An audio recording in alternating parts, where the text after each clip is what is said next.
Hello, hello, hello. This is the officially unofficial geek channel, Spoilertastic Weekly Comic Review. My name is Carrie, and I am here with you with the comics, and I'm going to tell you what I thought of them from this past week. And as always, these are done with a Spoilertastic tag on them.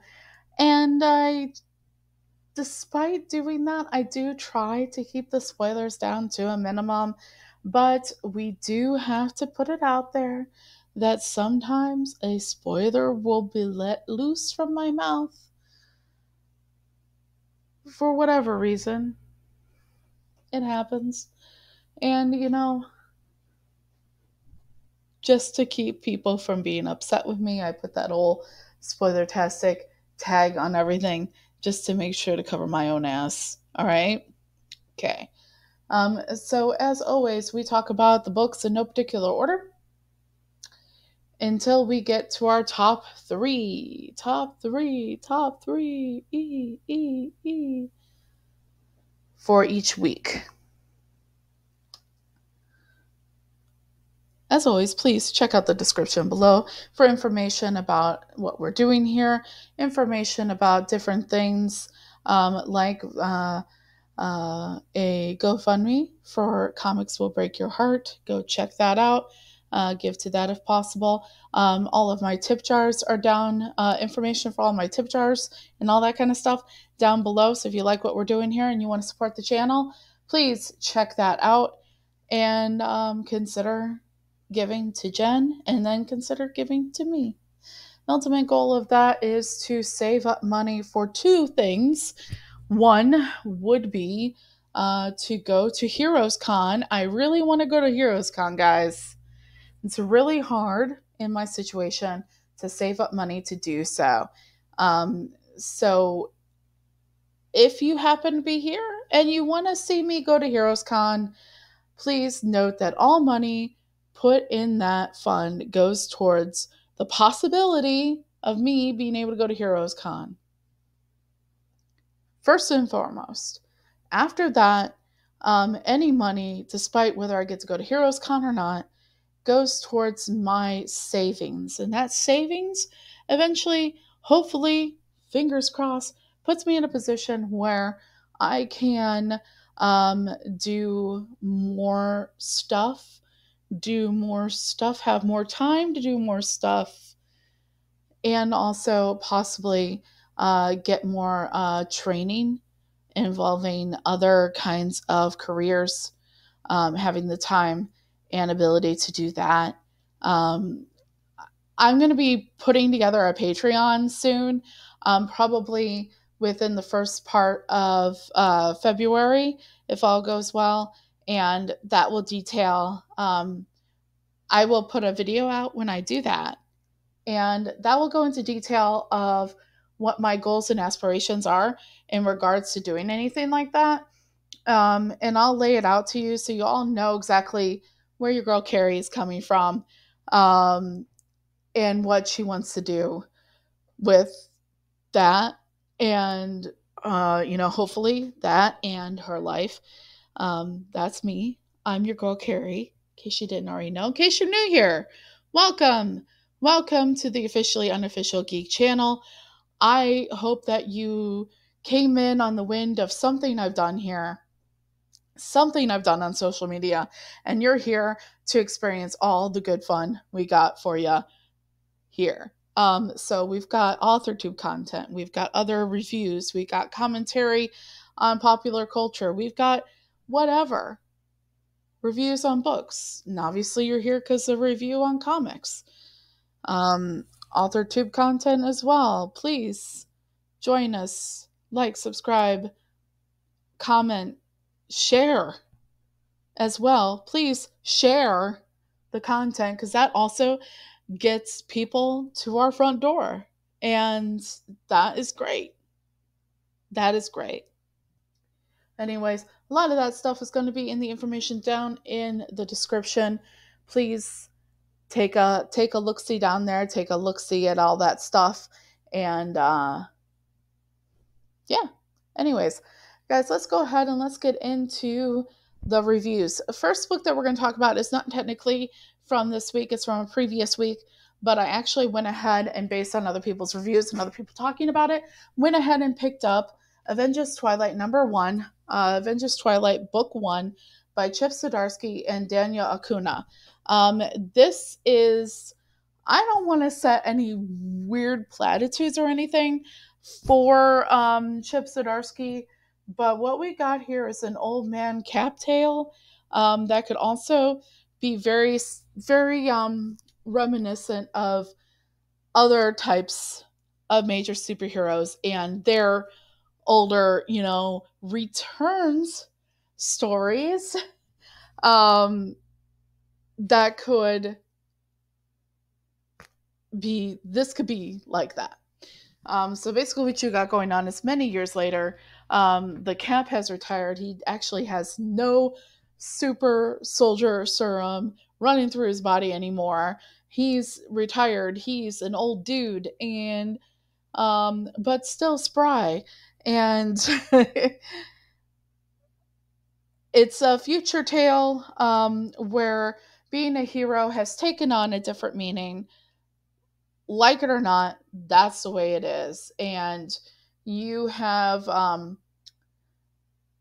Cap negotiating that. You have Cap negotiating the fact that people are trying to turn Red Skull into somebody that is not necessarily a villain. That's one of the main things that kind of irks him.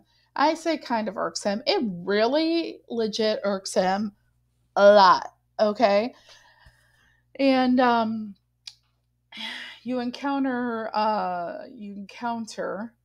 many different people in this. You have an encounter with Matt Murdock, old Matt Murdock. You have an encounter with old Luke Cage. And you have an encounter with the son of Tony Stark.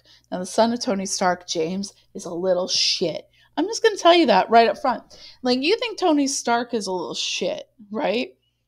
But he's the little shit that sometimes, some way, somehow, you can actually understand their intentions.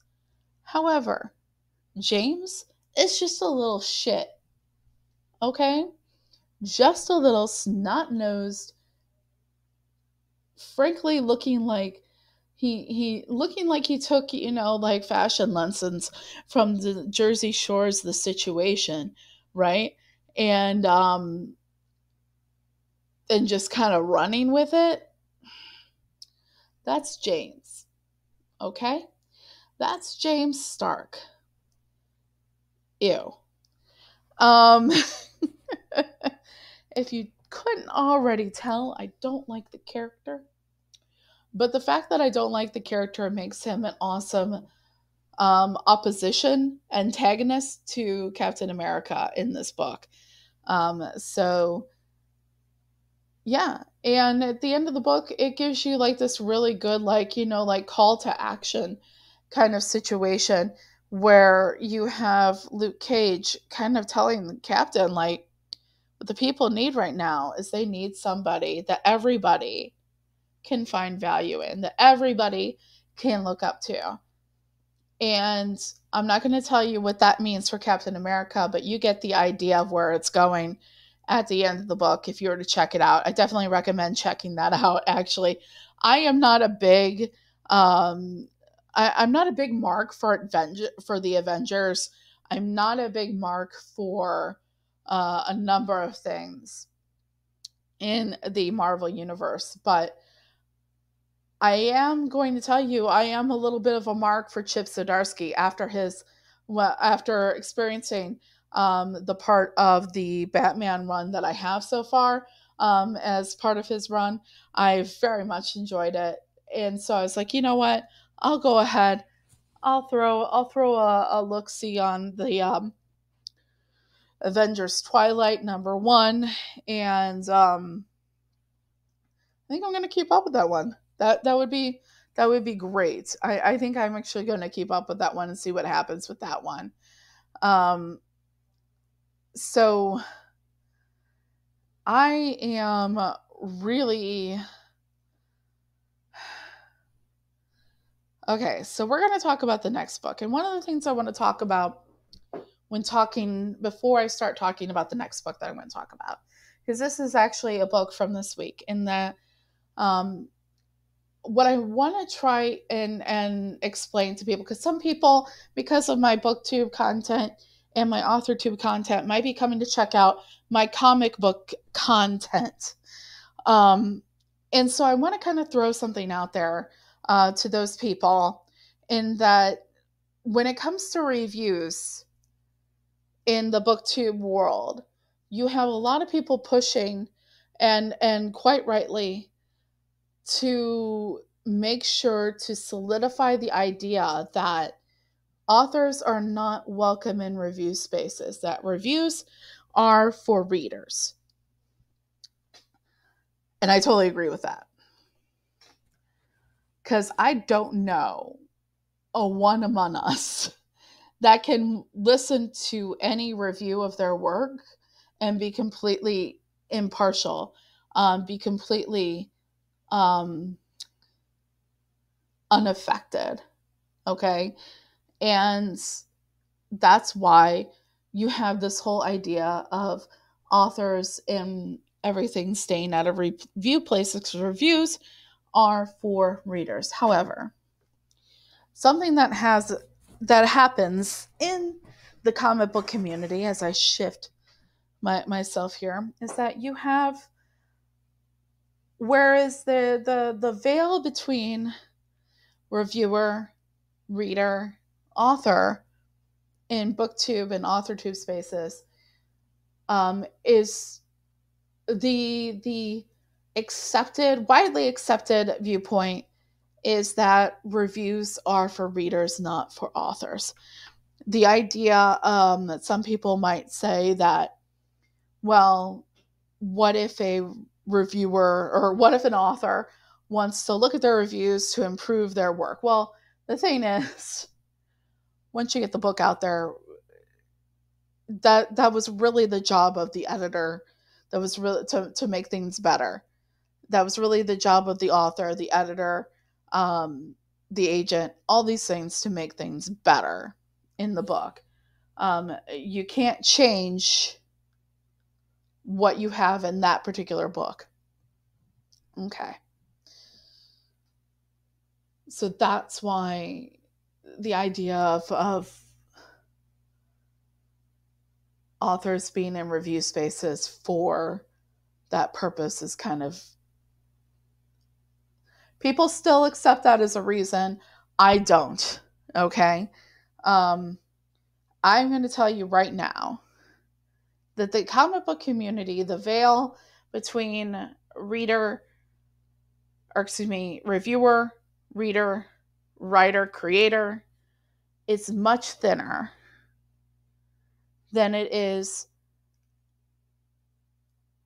in other forms of written entertainment, so to speak.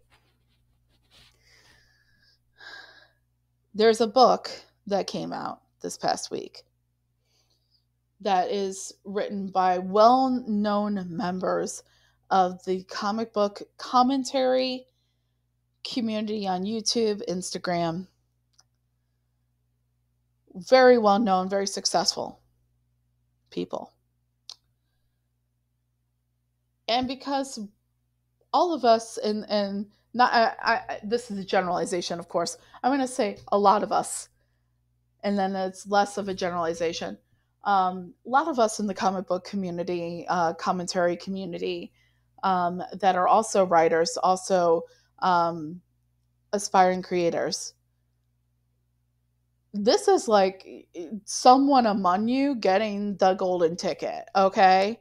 This is like someone among you has gotten the golden ticket and they've gotten to publish the beginning of a mini-series story that they've written, that they were creators on, for a indie but still major publisher. Like, y'all, they didn't self-publish this shit. They did it as part of a publishing platform, on a publishing platform, Yeah. So it is like they went out and they shopped this out to publishers, and a publisher bit, and the publisher went with it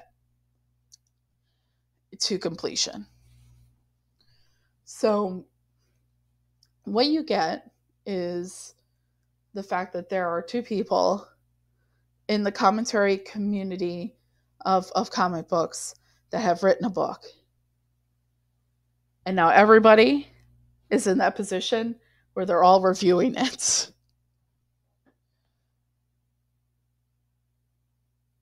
Um, if you were, I honestly cannot stop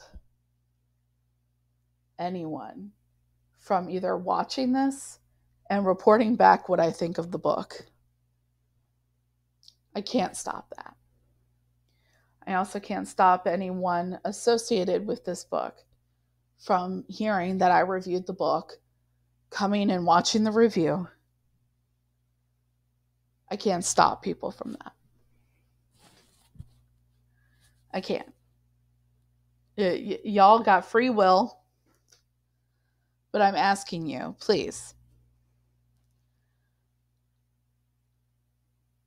if you are not them, please don't tag them.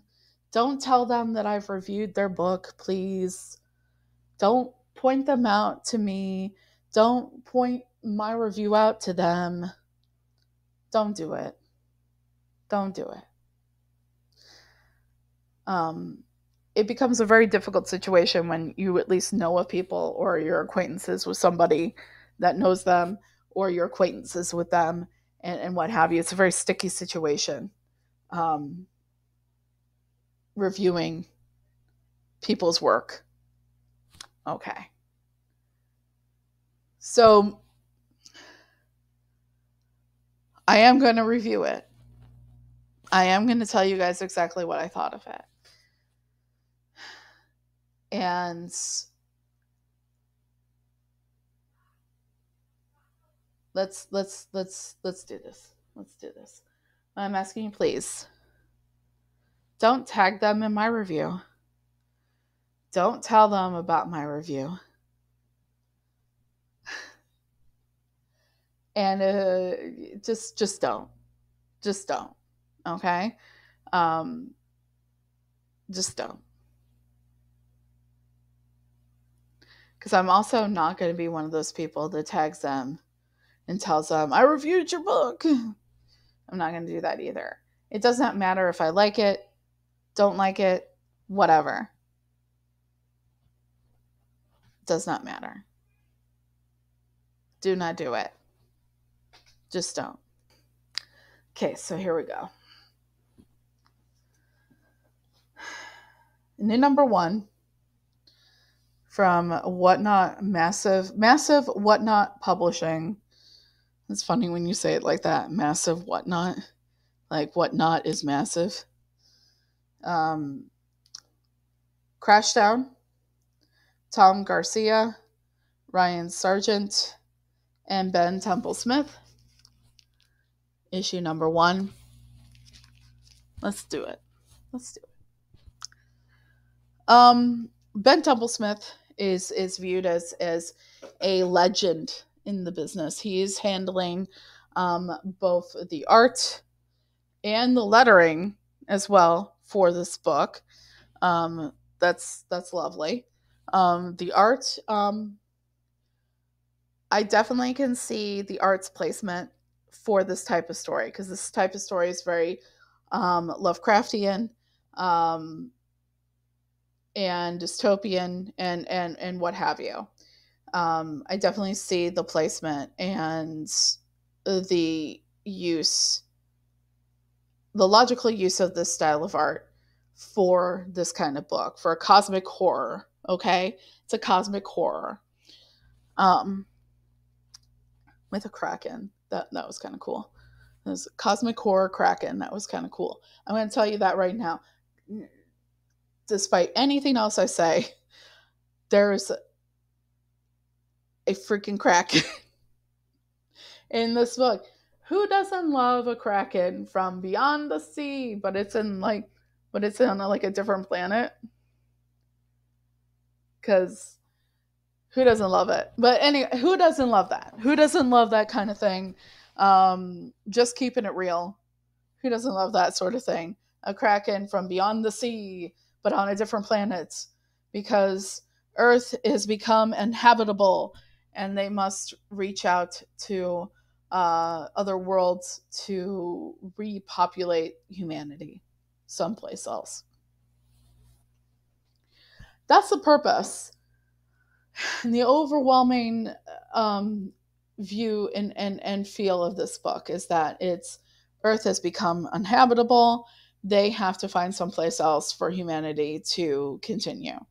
And this is following a set of like astronaut scientists, what have you, as they go, and they are going to be the first set of people kind of just checking out everything on this distant world. And everybody has been in stasis, like cryogenic stasis, for some time. Like I think, if I remember correctly, it's like around 100 years to get to this far away planet. Obviously, it's far away. If they had to be cryogenically frozen for 100 years, obviously. You have very clear influences in this book, in this storyline. Obviously, one of them being Alien. That's pretty obvious, I would say, right? Anything like that, you have very clear influences. I would have liked to have had a little bit more. I could have dealt with a few more pages in this first issue to give us a little bit more of a dive into who these people are that we're supposed to be following. The woman character who goes into the cryogenic sleep with her husband. Her husband and her wake up, and there's something amiss. I won't give it away because obviously I would like you to go out and read this for yourself. But major problem there, okay? Major issue there. When they're finally woken up, there's a major issue. And it's a major issue that happens that I don't think I have enough information about the characters to care that happened to him.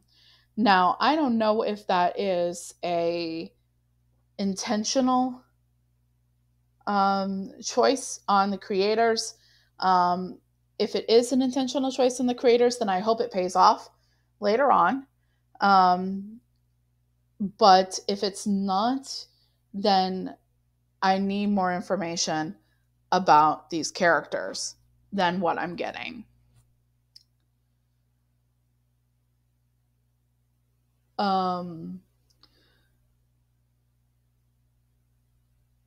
There's definitely the right kind of art here for this type of thing. This cosmic horror type of art is very interesting.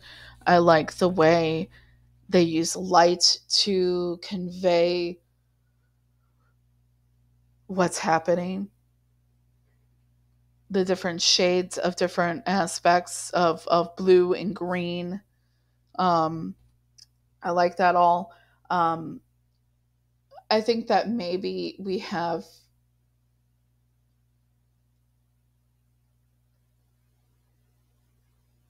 characters that if in a future issue get more, if we get more information about the characters as a whole, I would care more that this is happening to them. I want to care that this is happening to them, because when they get to the other planet, this couple wakes up and there's a major issue with the husband, okay?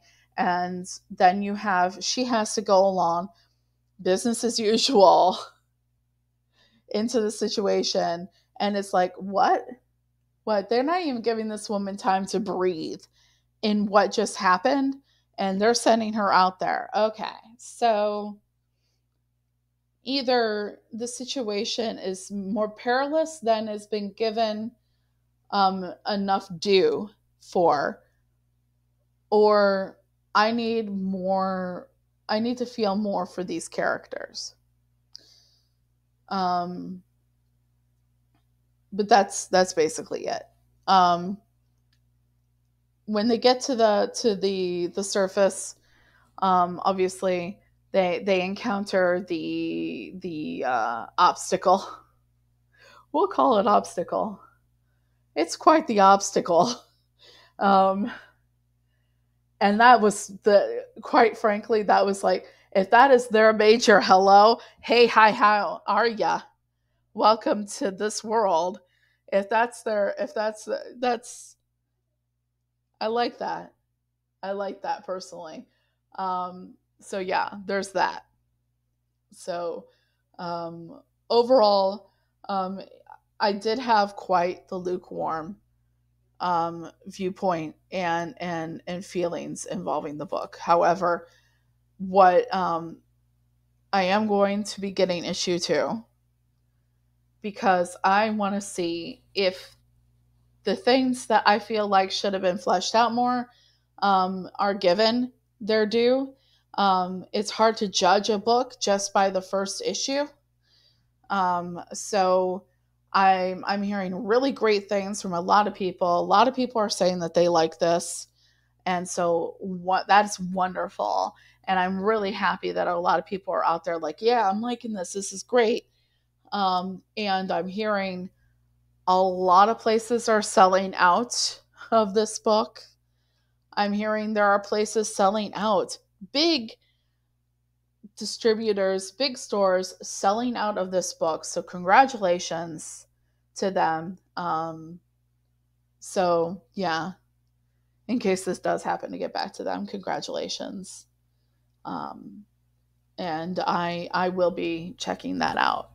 Second issue. So good for you guys. You should not tell them I reviewed this. Please don't tell them I reviewed this. You should not be watching my review.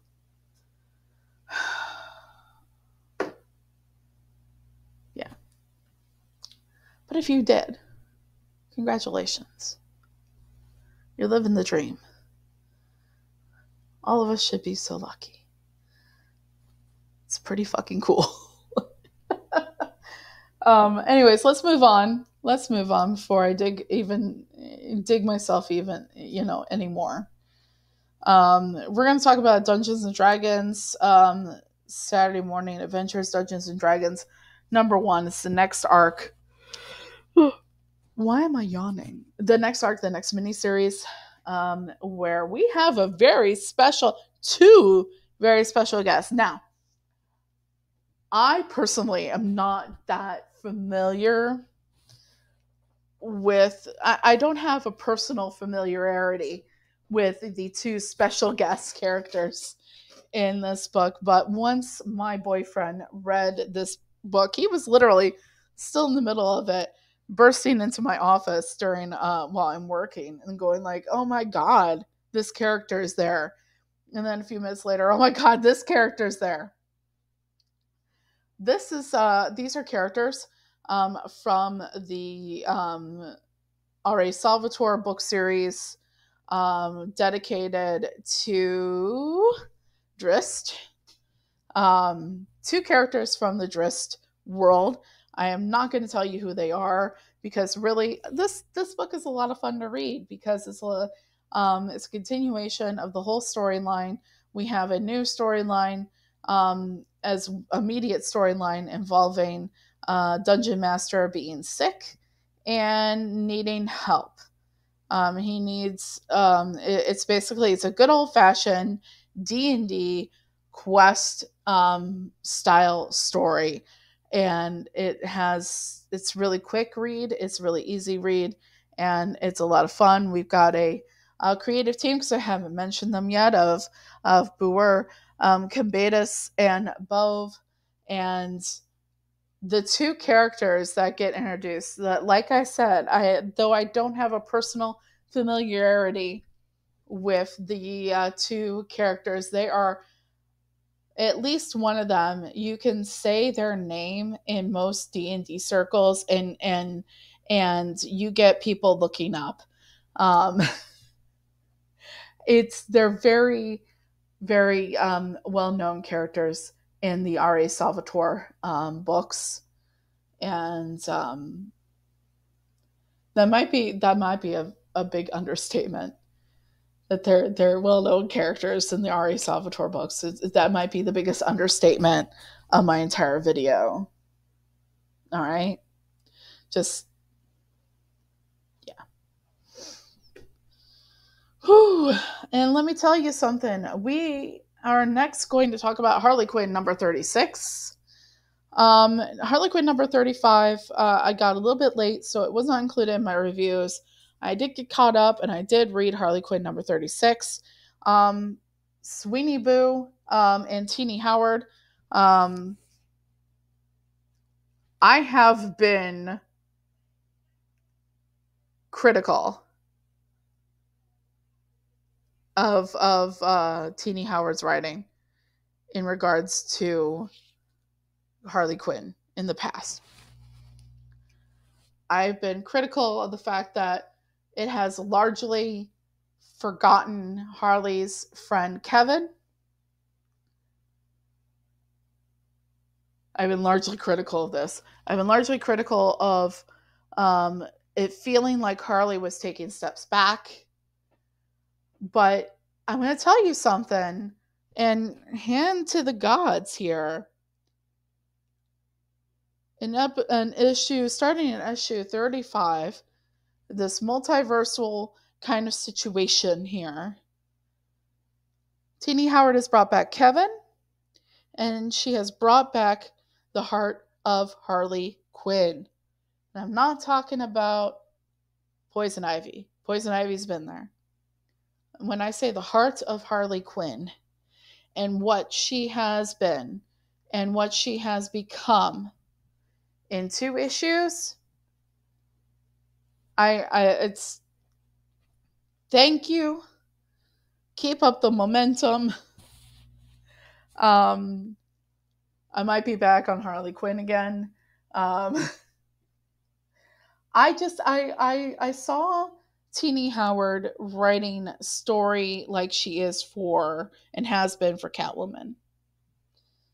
And being very much into that story, being very much a fan of what she's doing there and what she's been doing there. She's been doing a couple different, she's now in a new storyline. She's already done a couple storylines before that. And, just totally loving it. Totally loving it. And it's been really great. Okay. Now, all of that stuff then visited onto Harley Quinn didn't happen. And it hasn't been happening. Like I said, we haven't had Kevin. We've lost a little bit of the Harley Quinn heart that's been going on. And now it feels like we're getting it back. Harley Quinn is jumping up. She's showing who she's become. She's not regressing anymore. She's doing her thing and doing it well, okay? And that thing is being squirrely, but also being a hero. And that's what we needed. We needed somebody that could be squirrely, but be independent and still be a hero. That's what we've come to have from Harley Quinn over the last few runs. Starting with Amanda Connor and Jimmy Palamodi's run with the New 52. We've had squirrely, anti-hero, Harley, but independent. Squirrely, anti-hero, Harley, and it's back. Thank you very much. You read the assignment, Teenie Howard. Thank you. Finally. Woo! Alrighty. And again, that's Teenie Howard and Sweeney Boo on the art. We've got next to talk about Green Arrow number 8. Thank you very much. We've got Williamson, Hester, Gepstor, and Fajaro Jr.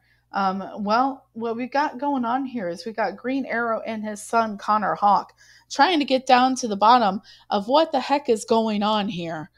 Um, yeah, basically, yes, it is Connor Hawk and and Green Arrow trying to get down to what the heck is going on here, quite frankly. Um, and slowly but surely, they're uncovering information. They're using disguises to put themselves in a position, using ruses to put themselves in a position where they can get down to the heart of the matter. And they are finding out what's going on. And a little bit of a turn there at the end that I was not expecting. We're going to have to see how that works out and how that pays off, because it really doesn't make much sense. So we'll have to see what happens there. And then kind of go from there. It's enough of a cliffhanger that keeps me interested. Has kept me interested, is making me interested, making me stay interested. So, as you know, we've got the whole situation with Waller. Waller is the situation of Waller is being fleshed out definitely in the pages of Green Arrow. So you got it going on here. We got it going on here, and we'll have to see. We'll have to see what goes on. Next book that we're going to talk about, this is the last book before we hit our top 3, is Amazon's Attack number 4, complimentary series to Wonder Woman, written by Campbell, Georgiev, and Gomares. I hope I did that right. And this is basically dealing with the world of the Amazons as a whole. And you have different tribes of Amazons, and all of this is going on, and their reaction, how they're dealing with the situation that's unfolding in the Tom King Wonder Woman run, is being displayed here in the pages of Amazon's Attack. We also have a special assist from Mary Marvel, Shazam. So yeah. So what we're doing is we're trying to we're all separated, and we're all checking in on different areas of Amazonian world. And one of the things that Yara Flor is doing is she is checking in with the world of the Amazons involving their safe houses. And what she discovers is that things are going very badly in the safe houses. Amazons are being found, and they are being taken. They are disappearing.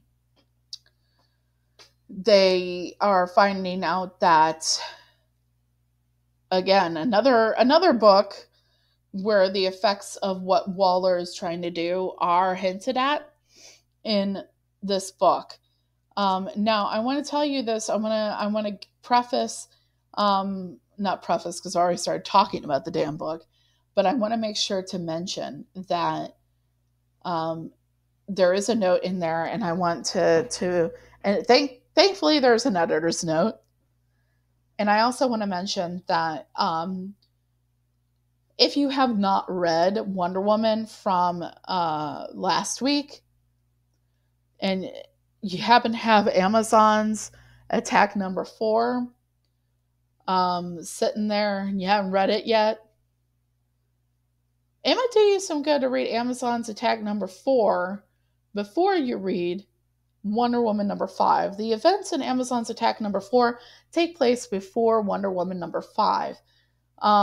Thankfully, there was an editor's note from within Amazon's Attack number 4 to let us know that.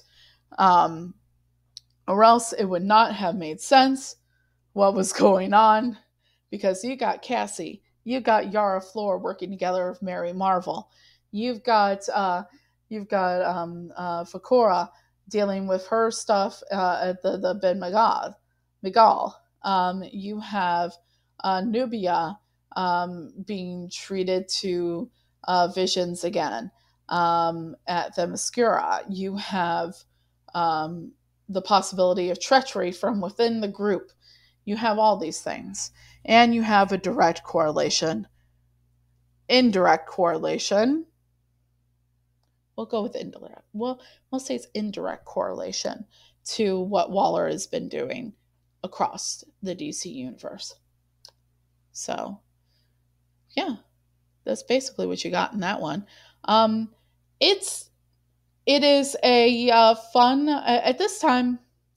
I'm going to say this at this time. It is a fun read. It is not necessary to the events of Wonder Woman to read Amazon's Attack. Is it helpful?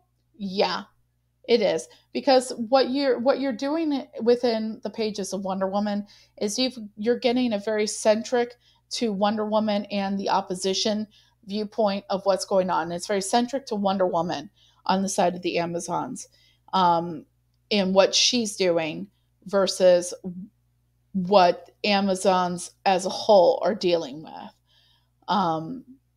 And the Amazons as a whole are dealing with their own shit as well, right? So,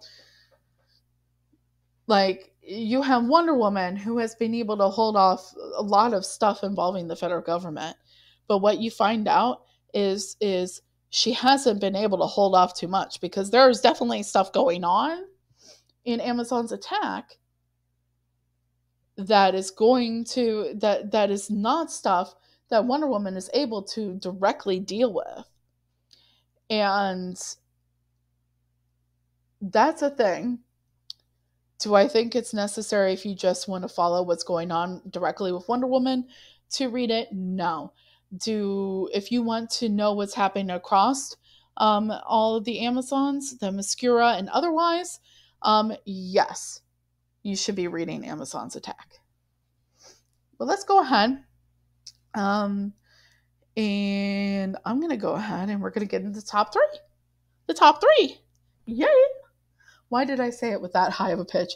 I have no idea. Let's take a little drink of water. Take a moment. How you doing?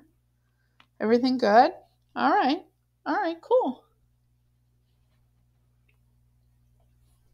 Me? I'm doing pretty okay. Starting a new book. I'm reading a new book. I'm about 20,000 words into my book that I'm writing. That's also great. Trying to figure out logistics involving doing a writer's vlog. I'm trying that out. I'm going to try that out. Trying to work out logistics involving that, but we'll see what happens. Okay, so let's get into the top three books for this month or this week. Let's go ahead and let's start with Penguin, number 6, written by Tom King. Subic and Maiola or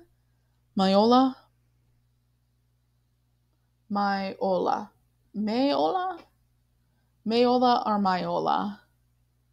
Okay, if you know in the comments, let me know. But this is a little bit of a kind of an origin story, a retelling origin story of Oswald Cobblepot and everything he did to get into the position he's in, and how he kind of used Batman to get in that position, and used Batman to get rid of the people ahead of him, and to get himself in a position where he owns the Iceberg Lounge at that time. That's basically the gist of everything that goes on here. And what's really interesting is that it takes a lot of words and a lot of story and a lot of viewpoints to tell that story. But despite the fact that it is such a simple kind of experience, such a simple basics, a simple basis for the story, and then it goes into the viewpoint narration of different points of view to tell that story, it works very well. It works very well. And Tom King and the team doing the book, the lettering, the placement, the art, everything are all working together in special harmony that works. And makes it so that it is not at all confusing. If you are changing point of view in the book, you know. Um, Maybe it's one of those things where you have to adjust and note that that is something that Tom King does in particular a lot in Penguin is he does change point of view or change time periods. And it's either going to make complete and total sense or you'll get confused. Well, here's the thing. If you're reading Penguin and you're getting confused, I'm going to give you a little insight here. Right here. Are you ready? Every time the narration viewpoint changes, the narration bubble color in some way changes. Now, the narration bubble color seems to be consistent throughout the entire thing. Okay? Not only the book, but also the series as a whole. Okay? So the narration style and presentation of the narration of the Penguin has stayed consistent throughout the entire series. So you know exactly when the Penguin is that point of view. That's something to kind of help you there, just in case that was something that wasn't clear for you. Because I know sometimes people look at comics as being something that ends up being a quick read. However, when it comes right down to the writing style and the storytelling style of Tom King, it's one of those things where it's like, okay, you got to know when you're going into it, you're going to have more meat there. And it might take you a little bit more time than usual. And that's really funny because that's kind of like a joke. And some people I know, like if you don't like Tom King, is it because you're taking long enough to read it? No. That's the funny thing. Is that the reason why it's funny is it's because it's true. However, when he's on the ball, he's on the ball. When Tom King is on his roll, he's on his roll. Okay? Okay. Tom King is definitely on his roll involving two things right now, the Penguin and Wonder Woman. Recognize. Okay? Recognize. It may take you a while to read them, but you got it. You got this. I believe in you. I believe that you have the mental capacity to read The Penguin and Wonder Woman and survive and thrive. Telling you, I believe in you. Carrie the OUG, that's me. In case you're new here, my name is Carrie. I'm the OUG, and I believe in your mental capacity to read Tom King's work and get it. For the most part, at least. Yeah. Yeah. Yeah. Yeah. Uh-huh. Yeah. I believe in your mental capacity to get Tom King's work. Now go and thrive and read Wonder Woman and the Penguin because they're really good. Yeah. Anyways, guys, let's talk about the next book of the top 3. We've got Tenement number 8. Jeff Lemire, Andrea Sorrentino, and Dave Stewart. Okay, let's talk about Sorrentino and Dave Stewart for a bit. The gothicness of all of this is really freaking cool. And then that coloring, it's very monochromatic, except for when you have blood. And you get blood. You get red all over all this monochromaticness. And it's just like, I love it. I love a good splash of red someplace where there's blood.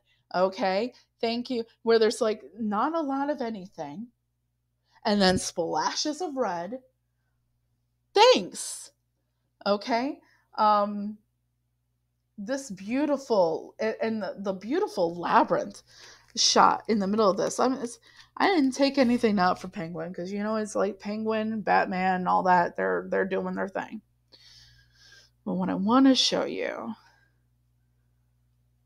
is floor 3 of this labyrinth, looking like a goddamn labyrinth, looking like those paintings. I think it's a Dolly painting where it's like there's different stairs going everywhere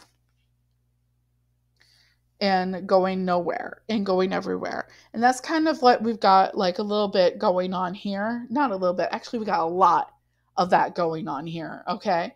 But let's talk about the story. Once again, Jeff Lemire is ending up in my top 3 for giving us just the littlest, biggest tidbits to chew on, but still having absolutely no clue what's going on. Except that we do know a little bit more. And, but like I said, it's the littlest bit of tidbit to chew on, while at real, having absolutely no idea what's going on, but you're totally into it. Because what you're dealing with is you're dealing with a number of people's different different types of people's different reactions to the same situation. And you have this that's what this is. This relationships between these two people, this group of people, and their reactions, their very different reactions to the same situation.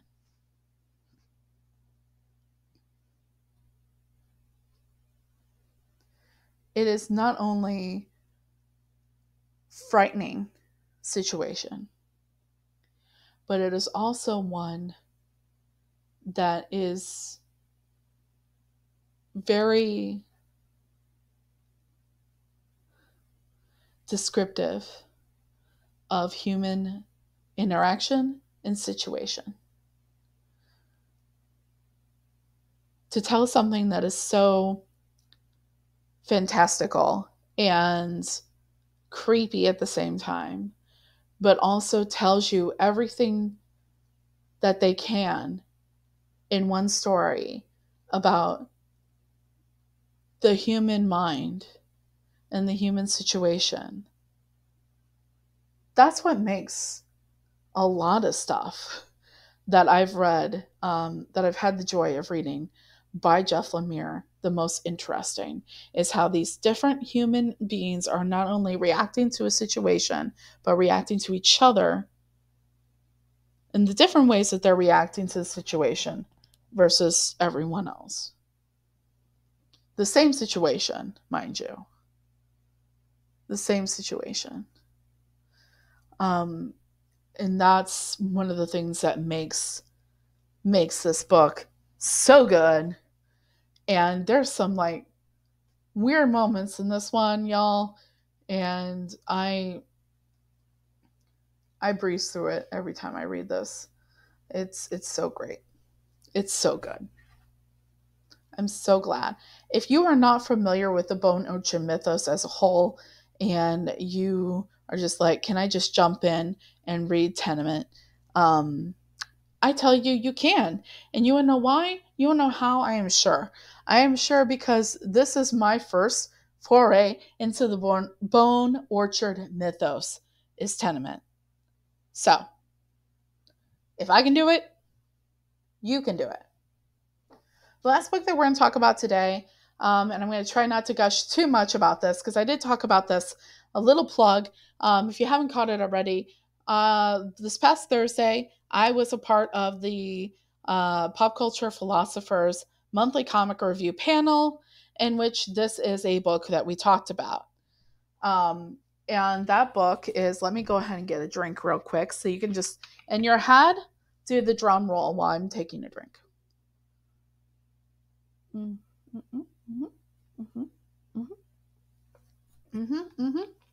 Keep it going while I'm screwing the top back on. Keep it going. Keep it going. Keep it going. All right, cool. And Detective Comics. Y'all expected it. Detective Comics issue number 1081. Y'all know who did it, but I'll tell you anyways.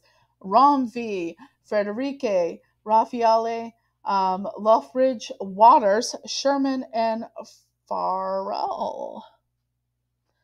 Okay, so one of the things that I've heard mixed reviews on involving the main tale is that it does bust up between what Bruce and Batman are dealing with in this mythical desert that that Talia leaves him in to heal, versus what the Question is doing, what Renee Montoya, the Question, is trying to accomplish in her investigation. So you have Batman over here trying to heal Bruce Wayne in this, fantastical,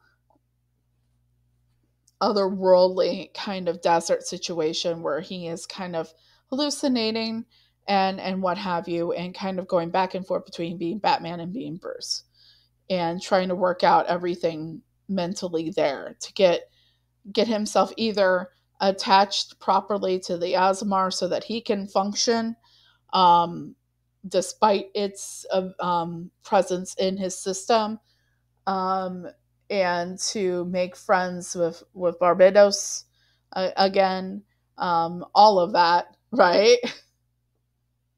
Gotta deal with all of that. And also, you have the usual Batman, Bruce Wayne psychosis issues, mental health things, right? And you have that busted up by different sets of the Question, trying to do her investigation involving the two cops that were partners, and one having killed the other because of the Argums and what happened. She's getting more information about that and working that out. And the very interesting thing about that was the 9-panel grid that is used repeatedly, whereas in the stuff that's happening with Bruce Wayne is more of a monochromatic scale. Two different monochromatic tones of blue and brown, telling this epic hero's journey tale type of situation. Okay. Because the Question is very specific and formulaic and everything like that. You have that 9-panel grid, right? Because you have formula. You have a formula not only. Well, let's go with this. It's very formulaic because the Question is formulaic, okay? Whereas then you have this mosh of monochromatic hero's journey like tale type stuff. The journey of Batman coming back, all going on, and it's all kind of, there's no real complete order to it. It's all chaos, right? So you've got that. Let's jump to talking about the art real quick, from Hayden Sherman and Farrell in the backup tale, talking about Dr. Hurt. And Dr. Hurt does show up in the main tale as well. I won't tell you in what circumstance, but the secondary tale in this backup story does deal primarily with this group of people dealing with the aftermath of stuff that Dr. Hurt has done to them. The art is very Tim Sale, okay? So Hayden Sherman and Farrell have put together this art in there that you could definitely tell is very Tim Sale-esque, and I loved it. And I did mention that on the monthly comic review, that I was just like, ooh, that's kind of cool. Now, story-wise, you've got, I was kind of mentioning it throughout like the whole art. The thing is what's really great about this run of Detective Comics and everything like that is that how well the story and what's happening and the feel of the story matches the art. It's not just people getting together and saying, we're going to do a superhero story and we're going to draw superheroes, and doing their thing.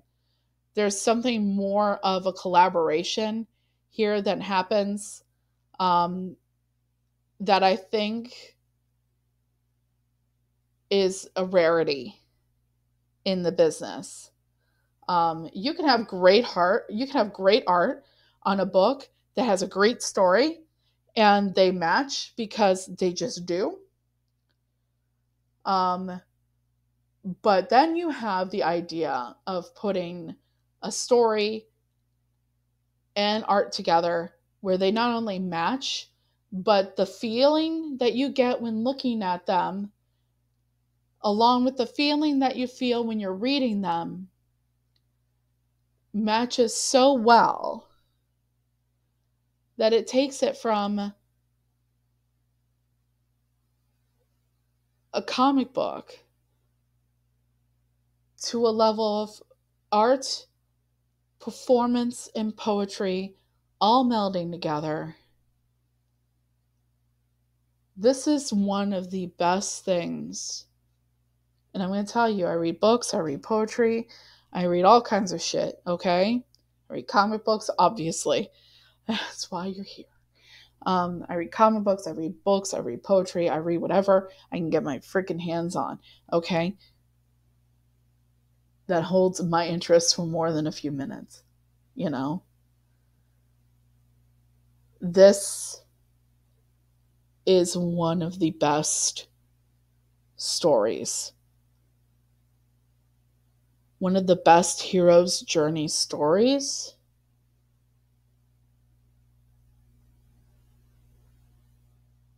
that I've ever read.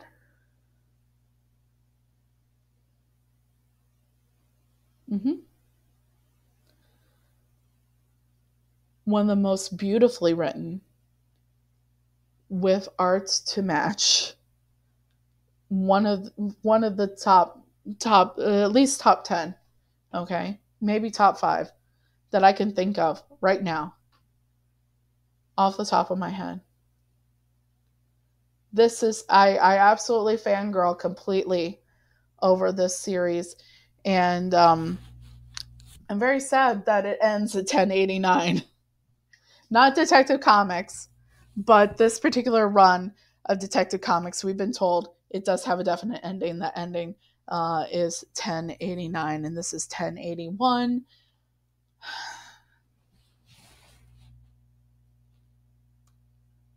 Yeah. But anyways, that's about it. That's the comics right now. That's the comics for this week. I'm very excited to bring them to you. I'm very excited to bring you my review of them. I'm happy to do it, and I hope you're happy to watch it, even though I've gone on for, just over an hour. And I'm not going to keep you very much longer, guys. I'm just going to tell you this. Until next time, 1, check out the stuff in the description. 2, until next time, keep your eyes and ears open. If you see something, say something. And remember, the complacent never make a difference. So in 2024, do not be complacent. Go out there, make a difference. Until next time, this is the officially unofficial geek. My name is Carrie Quinn. This has been the Spoilertastic Weekly Comic Review, and I'll be seeing ya. Bye.